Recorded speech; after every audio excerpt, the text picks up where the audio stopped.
अब बात कर लेते हैं डेवलपमेंट की स्टेजेस ऑफ डेवलपमेंट की कुछ 4 स्टेजेस हैं, जिसमें सबसे फर्स्ट जो स्टेज है वो है प्री नेटल पीरियड। तो प्री नेटल पीरियड सबसे पहला स्टेज है डेवलपमेंट का, सबसे पहला पीरियड है। प्रीनेटल पीरियड वो पीरियड है जब बच्चा माँ के गर्भ में डेवलप कर रहा होता है, मतलब बॉडी फॉर्मेशन हो रही होती है, हमारा फॉर्मेशन हो रहा होता है माँ के पेट में।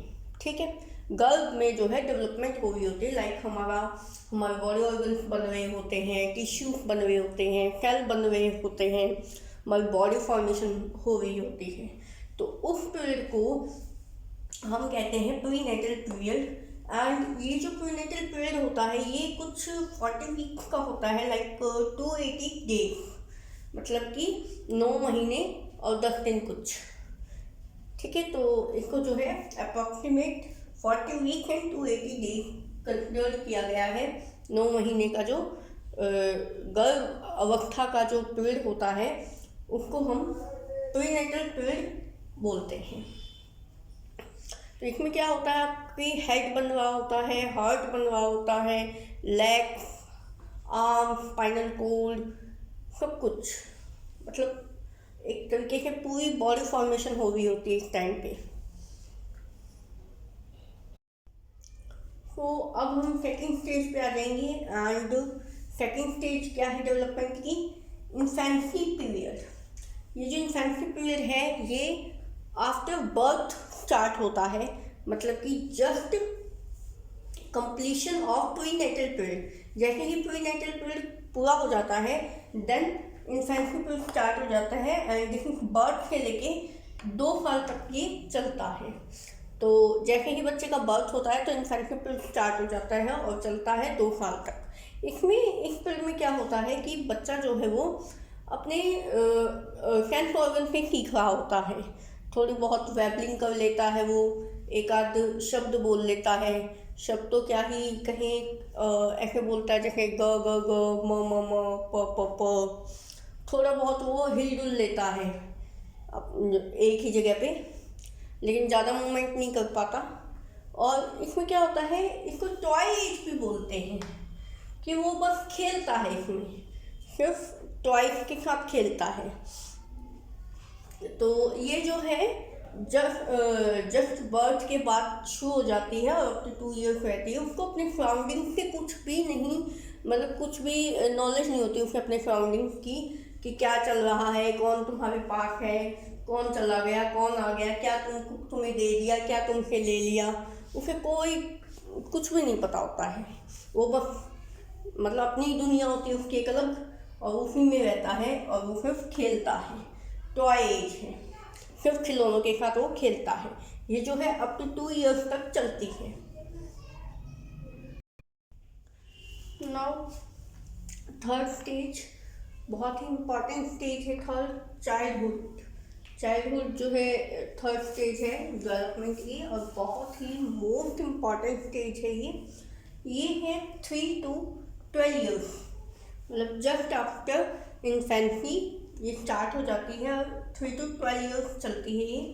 ये वो स्टेज होती है जो स्कूल के पहले की और स्कूल में एंट्री करने के बाद की। मतलब इसमें जो है बच्चा बहुत कुछ सीखता है अबाउट सोसाइटी के बारे में सीखेगा, ग्रुपिंग करनी सीखेगा, जेंडर के बारे में सीखेगा, ग्रुप बनाएगा वो अपने, इसको गैंग स्टेज भी बोलते हैं। ठीक है, और इसमें क्या है कि वो लैंग्वेज सीखता है, उसको लैंग्वेज की पहचान होती है, mother language and other languages, second languages जो भी होती हैं। तो ये स्कूल एज भी है और प्री स्कूल एज भी है। ठीक है, pre gang age and school age, और ये एलिमेंट्री स्कूल एज भी बोलते हैं, इसको ट्रबल कम एज भी बोलते हैं। तो इसके जो है 2 पार्ट हैं चाइल्डहुड की, early childhood and later childhood. तो इसके दोनों पार्ट्स को अलग अलग पढ़ेंगे तब ये अच्छे से क्लियर हो जाएगी। ठीक है।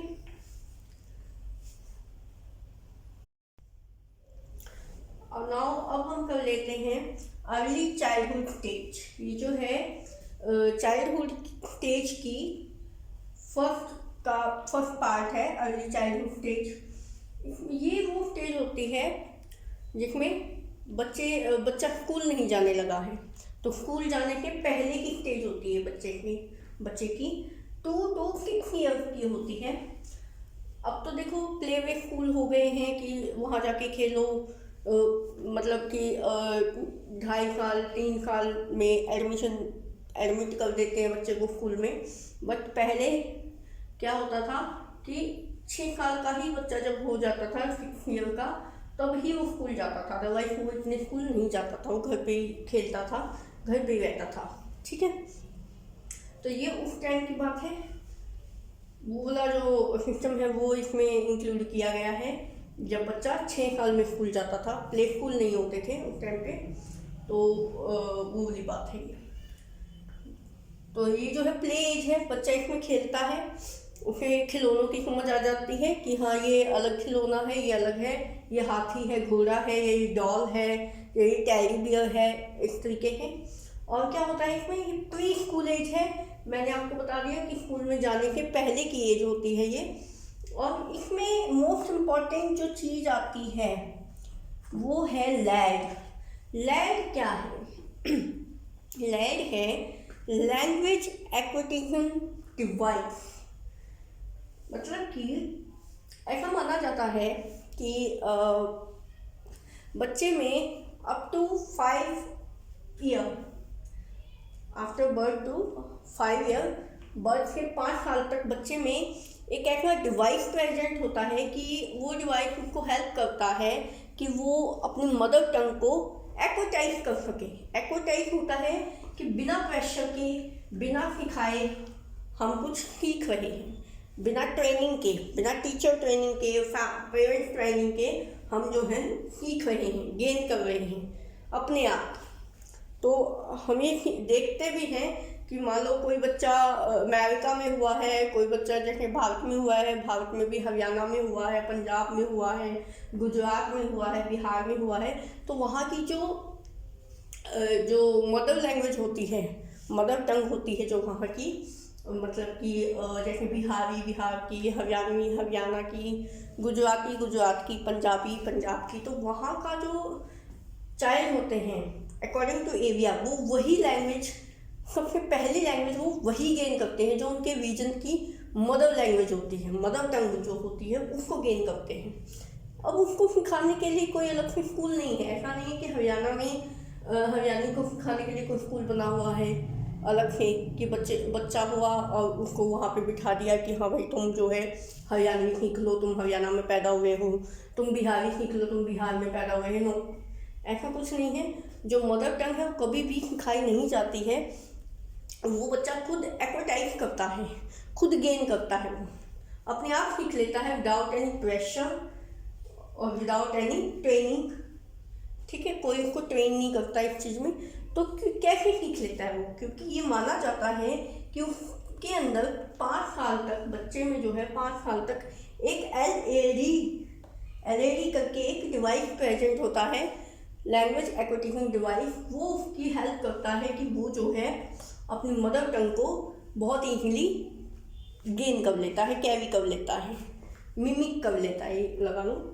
और उस टाइम पे तो अगर उसको प्लस साथ में कोई और लैंग्वेज भी सिखाएंगे ना, सेकेंड लैंग्वेज में अगर कोई सिखाएंगे हम, लाइक जैसे पंजाब की पंजाबी है तो पंजाबी तो बच्चा सीखेगा ही सीखेगा, साथ में वो जो है अगर उस टाइम पे इंग्लिश भी उसको सिखाएंगे तो वो जल्दी कैरी करेगा, क्योंकि उस टाइम पे जो है कैरिंग कैपेसिटी जो है बच्चे की बहुत ज़्यादा होती है। ऐसा माना जाता है कि अप टू 5 ईयर जो है बच्चे के माइंड की जो है 90% डेवलपमेंट हो जाती है। अप टू 5 ईयर इस स्टेज में जो है बच्चे की 90% डेवलपमेंट हो रही होती है माइंड की। तो एक वो ऐड आता था, आप सबने देखा होगा, उसमें बॉर्नविटा का वो ऐड था कि 90% मस्तिष्क का विकास जो है वो अप टू 5 ईयर तक हो रहा है। तो जब ऐसा माना जाता है, ऐसा और ऐसा होता भी है कि 5 साल तक जो है बच्चे का माइंड जो है वो बहुत ज़्यादा डेवलप करता है। तो उस टाइम तो हमारी नीड, हम हमारी टीचर्स की तो नहीं कहेंगे कि टीचर का तो इसमें रोल नहीं होता है, पेरेंट्स की, फैमिली की ये फर्स्ट प्रायोरिटी होनी चाहिए कि उनको, बच्चों को जो है एक अच्छा इन्वायरमेंट दिया जाए ताकि बच्चे जो है वो अच्छी गेनिंग करें।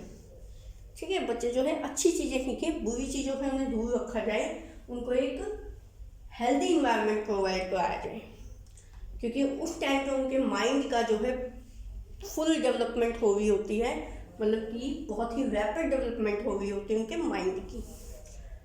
लैंग्वेज सीख रहे होते हैं वो, मेन चीज़ ये है कि वो लैंग्वेज सीख रहे होते हैं, उस टाइम पीरियड में ही वो लैंग्वेज सीखते हैं। तो एलएलडी जो है एक डिवाइस है जो उनको हेल्प करता है लैंग्वेज एक्विजिशन में।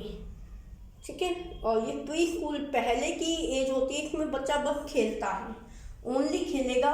हाँ, ये है कि वो अपने जो उसके पीयर्स होंगे, उसके ग्रुप के सेम एज के जो बच्चे होंगे उनके साथ वो ग्रुपिंग करने लग जाएगा, सेम जेंडर में बैठना पसंद करेगा उस टाइम पे वो। तो थोड़ा सा वो जेंडर भी समझने लग जाता है, इतना तो नहीं बट थोड़ा सा वो समझता है जेंडर को कि हाँ ये मेरे जेंडर के हैं, ये बॉयज़ हैं, ये गर्ल्स हैं, इस टाइप से। तो वो अपने जेंडर की में बैठना पसंद करता है, ग्रुपिंग करने लग जाता है वो अपने एज के बच्चों के साथ।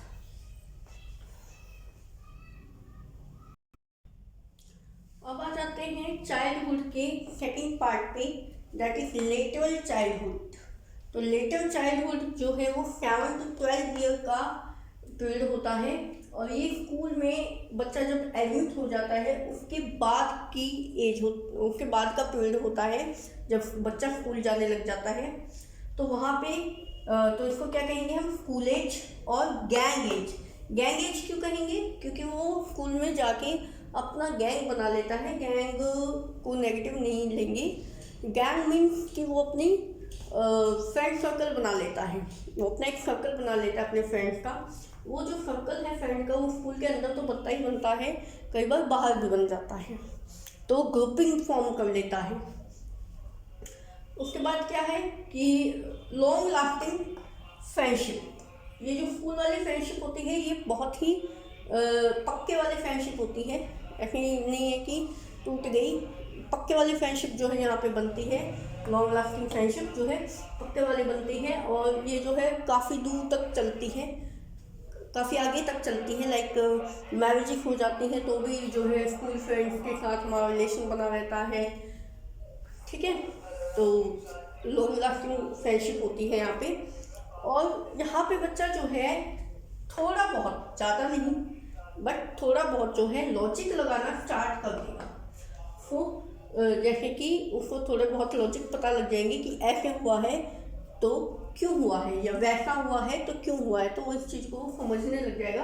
और खुद भी उल्टे सीधे ही बेशक, लेकिन वो जो है तर्क जरूर लगाएगा, लॉजिक जरूर लगाएगा, तो उसको लॉजिक का पता लग जाता है कि हाँ अगर कुछ होता है तो उसके पीछे जो है रीजन होता है, कुछ ना कुछ।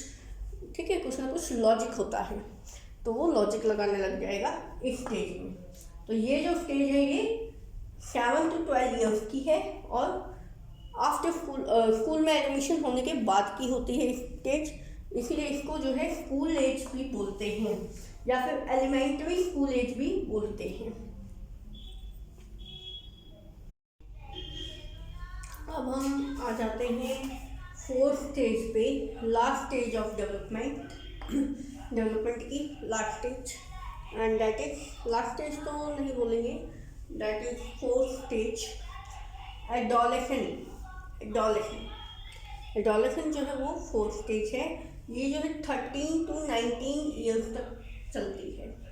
ठीक है, 13 ईयर में स्टार्ट होती है, 19 ईयर्स तक ये लगभग चलती है। इसको बोलते हैं किशोर अवस्था। ठीक है, टीनेज भी बोलते हैं इसको, एंड एडल्टहुड भी बोलते हैं। तो क्या होता है कि ना तो बच्चा ज़्यादा समझदार होता है, ना तो उसमें बचपना होता है ज़्यादा, और ना ज़्यादा मैच्योरिटी होती है। मतलब मैच्योरिटी और बचपने के बीच में वो ट्रैवल कर रहा होता है। ठीक है। कि ना तो ये कहेंगे कि अब उसमें जो है बचपना है, और ना ही हम ये कह सकते हैं कि अब बच्चा जो है बिल्कुल मैच्योर हो गया है, उसे सारी चीज़ें समझ में आने लगी, वो बिल्कुल सही है। ठीक है। लेकिन जो है बचपन से एकदम से निकल के जो अडल्टहुड में, मतलब जो किशोर अवस्था में जब बच्चा अपना फिट रखता है, वो वाली स्टेज है। तो एकदम से उसमें सडन चेंजेस आते हैं, कुछ चेंजेस आते हैं उसमें, and that is transitional period, इसलिए इसको कहा जाता है कि कुछ चेंजेस आते हैं, कुछ हार्मोनल चेंजेस आते हैं, फिजिकल चेंजेस आते हैं, हार्मोनल चेंजेस आते हैं, और फिर इसको जो है ट्रांजिशनल स्टेज भी कहा जाता है। तो इस टाइम पे क्या होता है कि ये बच्चा जो है आइडेंटिटी क्राइसिस में घिरा होता है। मतलब उसको ये होता है कि मैं कौन हूँ, मैं क्या हूँ, या मैं क्या बनूंगा आगे जाके। ठीक है। तो वो अपनी आइडेंटिटी, अपने आप को ढूंढ रहा होता है, अपने आप को पहचान रहा होता है कि मैं क्या हूँ। ठीक है। मैं क्या बनूंगा। ठीक। तो आइडेंटिटी क्राइसिस उसमें बहुत ज़्यादा होते हैं। ठीक है। उसके बाद क्या है कि हीरो वर्शिप। इस टाइम में क्या होता है कि वो किसी एक बंदे को अपना आइडल मानता है और उसको फॉलो करता है, उसके आइडियाज़ को, उसके गाइडलाइंस को, उसके जैसा बनना चाहता है बिल्कुल। चाहे वो फिर उसका जो आइडल पर्सन है, जो हीरो पर्सन है, वो चाहे गलत है या सही है, बट वो उसको फॉलो करता है। लाइक कुछ बच्चे जो हैं फिल्म स्टार्स को अपना आइडल मानते हैं, कुछ बच्चे जो हैं क्रिकेट स्टार्स को अपना आइडल मानते हैं, इस तरीके हैं। तो वो उनकी बिल्कुल पूजा करने लग जाते हैं, उनको बिल्कुल भगवान की तरह मानने लग जाते हैं कि यही भगवान है हमारे, हम इन्हीं की गाइडलाइन फॉलो करेंगे, इन्हीं को फॉलो करेंगे, इन जैसा ही बनेंगे। ठीक है। इसमें एक और चीज़ होती है कि बच्चा जो है अपने आप को सेंटर समझता है। वो ये समझता है कि he is the centre of world and all should follow him, कि वो जो है दुनिया का सेंटर है, और वो जो कह रहा है, जो बोल रहा है, बिल्कुल सही बोल रहा है, बिल्कुल सही समझ रहा है हर चीज़ को, और सबको उसे ही फॉलो करना चाहिए। मतलब सबको उसकी बातें माननी चाहिए, लाइक उसके पेरेंट्स को उसकी बातें माननी चाहिए, उसके जो ब्रदर्स हैं, सिबलिंग्स जो हैं, उनको उसकी बातें माननी चाहिए, क्योंकि वो बिल्कुल सही है। तो ऐसा बच्चा जो है अपने आप को सेंटर समझने लगता है वर्ल्ड का। ठीक है। फिर एक चीज़ आती है इसमें कि एडोलसेंस में कि जो फ्रेंडशिप होती है उसको बहुत ही ज़्यादा अहमियत दी जाती है। बच्चा जब एडोलसेंस में होता है तो वो अपने फ्रेंड्स को बहुत ही ज़्यादा अहमियत देता है। तो वो क्या करता है कि वो उनकी हर बात को फॉलो करता है।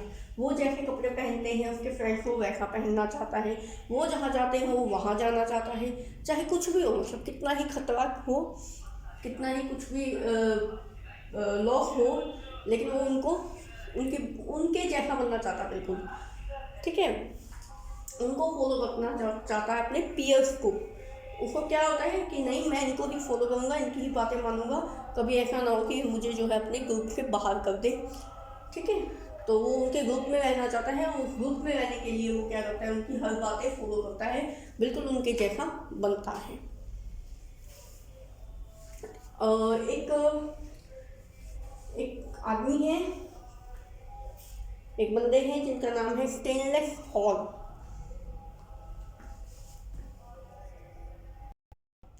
एक बंदे हैं जिनका नाम है स्टेनले हॉल। तो स्टेनले हॉल ने एक बुक लिखी है एडोलेसेंस पे, और उनकी बुक का नाम भी एडोलेसेंस है। तो उन्होंने एक बहुत ही अच्छी लाइन कही है, जो कि क्वेश्चन की फॉर्म में बहुत बार आती है एग्जाम में, और वो लाइन है that adolescence is a stage of stress and storm. Adolescence क्या है? तूफान एवं तनाव एवं तूफान की स्टेज है। ठीक है। तो स्टेनले हॉल जो है वो एक बंदे हैं, उन्होंने एक बुक लिखी है एडोलेसेंट पे, जिसका नाम ही एडोलेसेंट है। और उन्होंने स्टेनले हॉल ने एक बहुत ही फेमस लाइन कही है, जिसके क्वेश्चन आता है। तो वो लाइन क्या है, that adolescent stage is a stage of stress and storm. ये जो है तनाव एवं तूफान का समय है। कौन सा समय? एडोलेसेंट का समय। क्यों कहा उन्होंने ऐसा? क्योंकि एडोलेसेंट में बहुत सारे हार्मोनल चेंजेस आते हैं और वो बिल्कुल बच्चा अपने आप को बिल्कुल मैच्योर समझता है, लेकिन वो होता नहीं है। वो बिल्कुल अपने आप को सही समझता है कि हर चीज़ वो जो कर रहा है, जो वो बता रहा है वही सही है, सबको उसे फॉलो करना चाहिए। और अपने आप को सही मान के वो कभी कभी गलत काम भी कर देता है। ठीक है, तो उसको पता ही नहीं होता है कि वो जिस डायरेक्शन में वो चल रहा है वो सही है या नहीं है, क्योंकि वो हमेशा अपने आप को सही समझता है। जिन लोगों को वो फॉलो कर रहा होता है, अपने पीयर ग्रुप को, हीरोज को, उसको उनका भी नहीं करेक्ट पता होता कि वो जो है, जो बातें वो उसको कह रहे हैं, जो चीज़ें वो फॉलो कर रहा है वो सही है या नहीं है, वो उसको बेहतरी की तरफ लेके जा रही हैं या नहीं, लॉस की तरफ ले जा रही हैं या बेनिफिट की तरफ ले जा रही है, उसे कुछ नहीं पता होता। बस उसे जो सही लगता है वो करता है उस टाइम पे। देखो, कोई भी चीज़ है उसको कुछ फैक्टर्स अफेक्ट करते हैं, पॉजिटिव भी और नेगेटिव। तो ऐसे ही ग्रोथ एंड डेवलपमेंट को भी कुछ फैक्टर्स अफेक्ट कर रहे हैं। तो कौन से हैं? वो जो है 2 टाइप के हैं, 2 टाइप के फैक्टर्स हैं, इंटरनल और एक्सटर्नल। तो जो इंटरनल फैक्टर्स हैं उनको पढ़ेंगे हम सबसे पहले। तो इंटरनल फैक्टर्स जो अफेक्ट करते हैं ग्रोथ एंड डेवलपमेंट को, वो होते हैं जो इन मदर वॉर्म में जब बच्चा होता है, जब बच्चा जो है माँ के पेट में होता है, माँ के गर्भ में होता है, तो उस टाइम पे ड्यूरिंग प्रेगनेंसी जो फैक्टर्स होते हैं वो आएंगे इंटरनल फैक्टर्स के अंदर। लाइक कि मदर जो है, जो प्रेग्नेंट लेडी होती हैं, वो सिगरेट्स ना पिए, वो जो है ड्रिंक ना करें, वो हेल्दी फूड खाएं।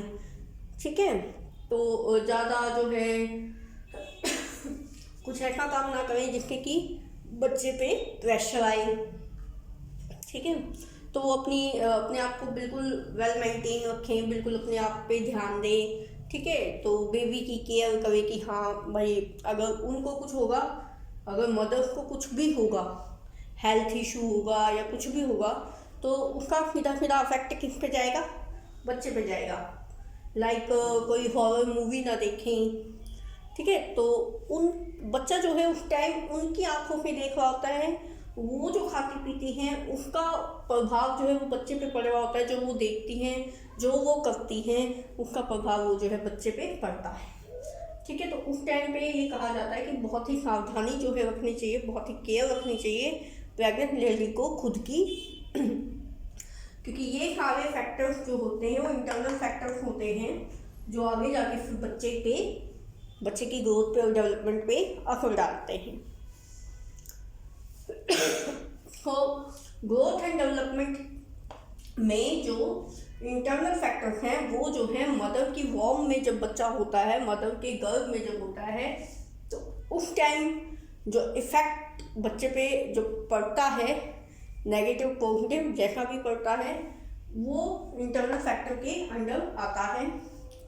तो उस टाइम पे जो है प्रेग्नेंट लेडीज को अपनी मोर केयर करनी चाहिए, मच मोर केयर। देखो, ऑलवेज तो हर बंदे को अपनी केयर करनी चाहिए, लेकिन ये जो प्रेगनेंसी का जो टाइम होता है बहुत ही क्रिटिकल टाइम माना गया है, क्योंकि इसमें क्या होता है, जो मदर्स खाती हैं, अगर वो भूखी रहेंगी, अगर वो हेल्दी फूड नहीं खाएंगी, जंक फूड खाएंगी, तो बच्चा भी वीक ही होगा या फिर कुछ और प्रॉब्लम हो जाती है बच्चे में, तो कहीं ना कहीं तो वो अफेक्ट करता है। ठीक है, तो इसलिए माना जाता है कि भाई इस टाइम पे धार्मिक जो है रिलीजियस बुक पढ़ें। ठीक है, और मतलब अपने आप को बिल्कुल वेल मेंटेन रखें। अब आते हैं लास्ट पॉइंट पे, last but not least. So external factors, growth and development की एक्सटर्नल फैक्टर्स क्या क्या हैं जो एक्सटर्नली अफेक्ट करते हैं। तो वो है कि पेरेंटल केयर एंड लव। बच्चे को अगर माँ बाप केयर नहीं करेंगे उसकी, ठीक है, पेरेंटिंग स्टाइल देखा जाता है कि भाई ज़्यादा फ्रीडम दे देंगे, बिल्कुल केयर नहीं है, लापरवाह है पेरेंट्स हैं कि नहीं देखते कि बच्चा जो है कहाँ जा रहा है, किसके साथ किसके साथ बैठा है, क्या उसकी कंपनी है, ठीक है।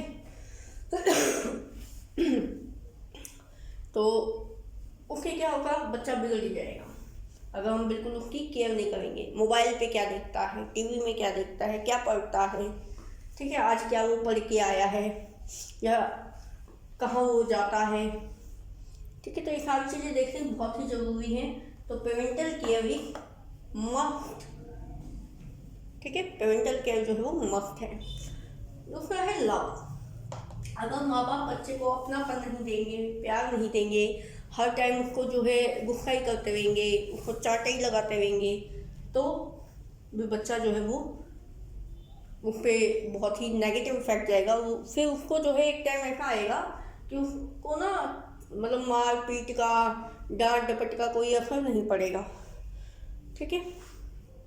सैचुरेशन स्टेज आ जाएगी फिर उसमें कि ठीक है अब मुझे जो है कोई इफेक्ट नहीं पड़ना, ये तो रोज का है, ठीक है, ये तो मैं रोज ही सहन करता हूँ, तो वो जो है ढीठ बन जाएगा। तो लव जो है वो भी बहुत ज़रूरी है और केयर भी बहुत ज़रूरी है, ठीक है। जितनी आप उसे फ्रीडम दे रहे हैं उतनी उसकी केयर भी करिए, जितना आप उसे प्यार दे रहे हैं उतना उसको संभालिए भी कि भाई वो क्या कर रहा है, उसकी देख रेख भी करिए, उस पर थोड़ी सी निगरानी भी करनी चाहिए बच्चों की, ठीक है। उसके बाद आता है social economic status of parents in society, कि मतलब हमारी सोसाइटी का एक रूल है डेट वो जो है कास्ट के बेस पे, रिलीजन के बेस पे लोगों को लेवल्स पे बिठाती हैं कि हाँ ये जो है इस कास्ट का बंदा है या ये लो कास्ट का है, ये अपर कास्ट का है, इस टाइप से। तो उसका भी इफेक्ट पड़ता है बच्चों पे नेगेटिव। बच्चे सोचने लग जाते हैं कि हाँ ये जो है ये तो इस कास्ट का है, हम नहीं इसके साथ बैठेंगे। पहले के टाइम पे ज़्यादातर होता था, अब तो नहीं होता है, ठीक है। तो उस चीज़ का भी इफेक्ट पड़ जाता है। या जो वो जॉब करते हैं, मान लो कोई किसी का पेरेंट जो है गवर्नमेंट जॉब पे है, ठीक है, तो उसको ज़्यादा प्रायोरिटी मिलती है, उसको ज़्यादा अच्छा माना जाता है कि हाँ इसके पेरेंट्स जो है वो गवर्नमेंट जॉब पे हैं। किसी के पेरेंट्स मजदूरी करते हैं, लेबर करते हैं, लेबर्स हैं, तो उसको थोड़ा सा इतना अच्छा जो है फ़ायदा नहीं मिल पाता है सोसाइटी में। तो इस चीज़ का इफेक्ट भी बच्चे पे जाता है कि वो फिल्म स्टार का बच्चा है, ठीक है, कि वो जो है क्रिकेटर का बच्चा है या वो एक नॉर्मल मैन पर्सन का बच्चा है, ठीक है। तो इस चीज़ का पे बहुत ज़्यादा इफेक्ट जाता है।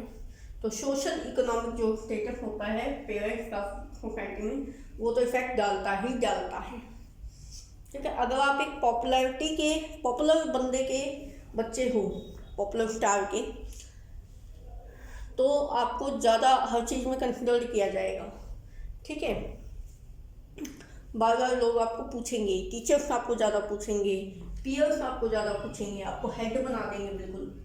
लेकिन अगर आप एक नॉर्मल इंसान के बच्चे हो, तो जब तक आप खुद को साबित नहीं करते, ठीक है, तो तब तक आपको जो है उतना नहीं पूछा जाता हर चीज़ में, ओके।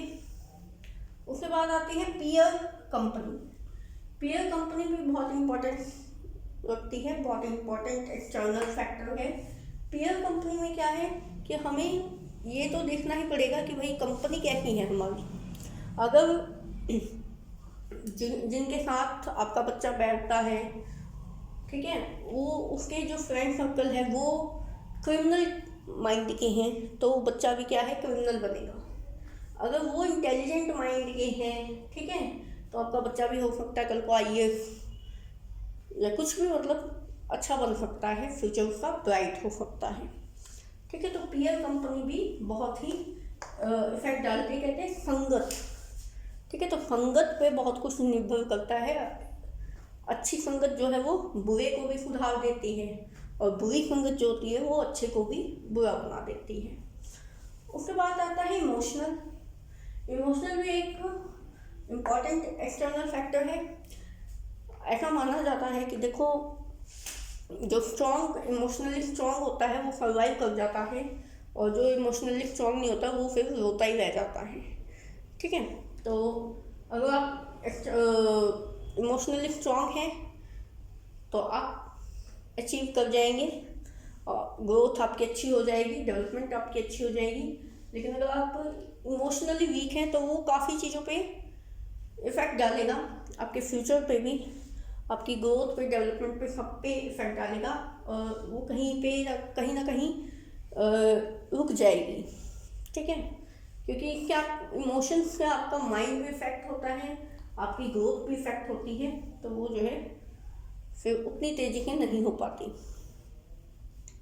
ऐसा भी माना जाता है कि लड़कियों में जो है इमोशंस ज़्यादा इमोशनल होती हैं एज कम्पेयर टू बॉयज़। तो गर्ल्स जो है वो ज़्यादा इमोशनल होती हैं एज कम्पेयर टू बॉयज़। ठीक है, तो ये भी अफेक्ट करता है थोड़ा सा।